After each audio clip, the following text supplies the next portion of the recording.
Muy buenas, es domingo, tiempo para hacer un pelín más de visión sobre todo lo que nos viene por la semana por delante, lo que nos viene como fotografía en los próximos tiempos, en un momento en el que se mira y mucho cómo es necesaria la inversión cada vez mayor en términos de infraestructuras, de almacenamiento, sobre todo de renovables. Fíjense porque este domingo hay dos cuestiones clave que cambian la fotografía, si lo hubiéramos visto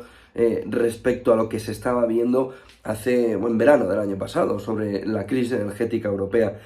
Por un lado, el G7, la decisión principal que está tomando, está alrededor de cómo prohibir el reinicio incluso de los gasoductos rusos, algo que era fundamental en su momento. Ahora, el propio G7 y Europa prefieren frenarlo, prefieren no ponerlo otra vez en marcha para intentar forzar la transición energética.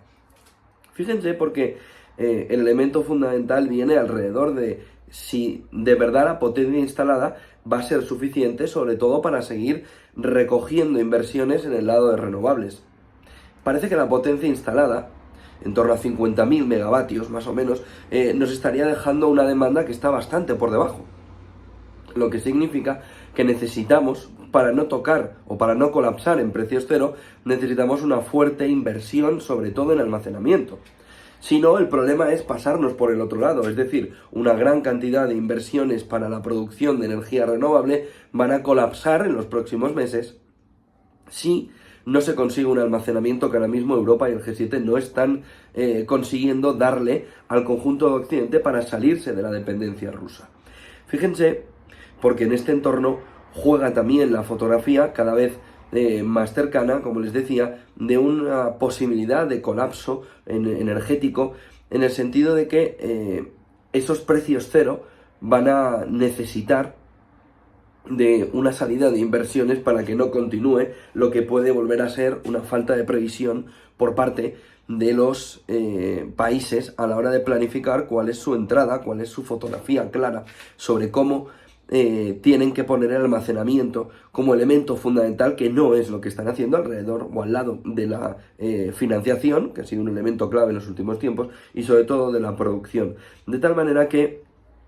Europa se ve ahora mismo 20 puntos por encima del almacenamiento de gas, de tal manera que se ve muy cómodo, porque es la parte o la cara negativa de la sequía, la cara positiva, perdón, de la sequía, aunque también empieza a ver cómo de cara al verano la fotografía puede empeorar mucho, de tal manera que la sequía puede llevarnos a lo que sucedió el verano pasado. Un transporte fluvial muy complicado, sobre todo para el transporte energético en Alemania, que vuelva a generar una situación complicada otra vez en precios energéticos y otra vez los precios hacia arriba. Todo compensado como con las renovables. De tal manera que las renovables lo que hay que intentar ahora es que no tengan un bajonazo enorme al ver que el precio es cero. Si el precio es cero, ustedes se pueden imaginar quién va a invertir en ese entorno. Fíjense en una de las frases del G7,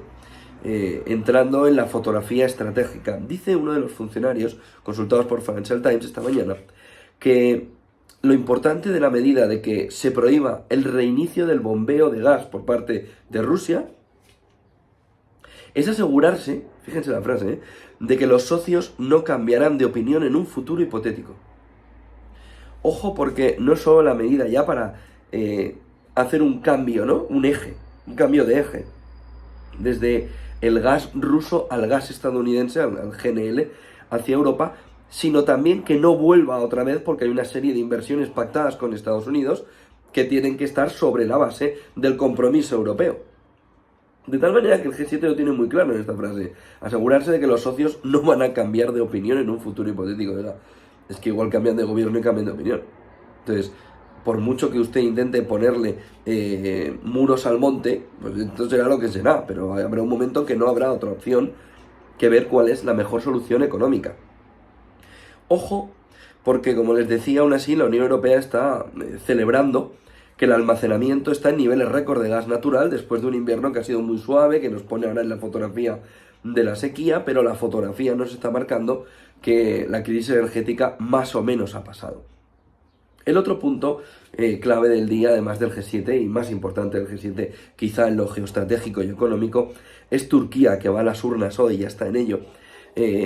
Mientras Erdogan se está enfrentando a su prueba más complicada a la hora de poder gobernar, a la hora de poder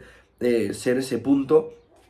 que empezó de pilar en la parte del este de Europa en 2002. Pelea contra Kilicdaroglu, que es una alianza de 6 partidos para intentar derrocar a Tayyip Erdogan. Ojo porque entra también un poco la fotografía, cuál es el papel que Turquía puede jugar siendo país OTAN, pero habiendo sido también uno de los elementos clave de apoyo a Rusia, a Putin, en esta fotografía. ¿Qué puede suceder? Es verdad también que en Turquía se está hablando mucho de cómo las encuestas no sirven demasiado alrededor de un movimiento en el que gran parte de los ciudadanos dicen quiero votar a la oposición, pero gran parte de los ciudadanos votan a Erdogan. De tal manera que gran parte de las encuestas esta mañana dicen que todo está en el aire, lo cual, visto las últimas elecciones en Turquía, ya es noticia, porque no solían estar en el aire, solían estar en el lado de Erdogan. Va a ser una de las claves fundamentales del día. Hay que mirar con mucho detalle, con mucha atención, cuáles son los discursos y cuál es la fotografía que nos deja para el entorno geopolítico, OTAN, G7, G20 y sobre todo estabilidad europea al lado de Rusia, es decir, demasiado cerca a Turquía de toda esa fotografía. Todo está por decidir y Erdogan tiene ahora mismo complicaciones si lo comparamos con otras elecciones, pero está en una posición, después de haber estado gobernando desde 2002, privilegiada para Erdogan. El desgaste ha sido poco para estos 21 años y sobre todo viendo como en el último año ha conseguido sobre todo en el capítulo de las exportaciones, mejorar la economía turca, que estaba en una situación todavía más complicada que está ahora mismo, con una inflación muy elevada y con un crecimiento complicado. Zelensky ya está en Alemania, donde está pidiendo más y más y más y más ayuda militar.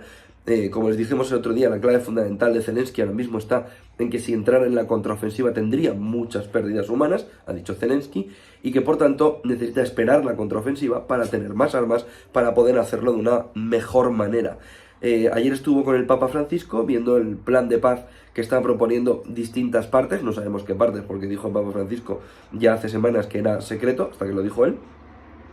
Y Zelensky va a recibir hoy el premio Carlomagno en una ceremonia que no sabe, por supuesto, toda la fotografía de horario y demás, en Aquisgrán, en el oeste de Alemania,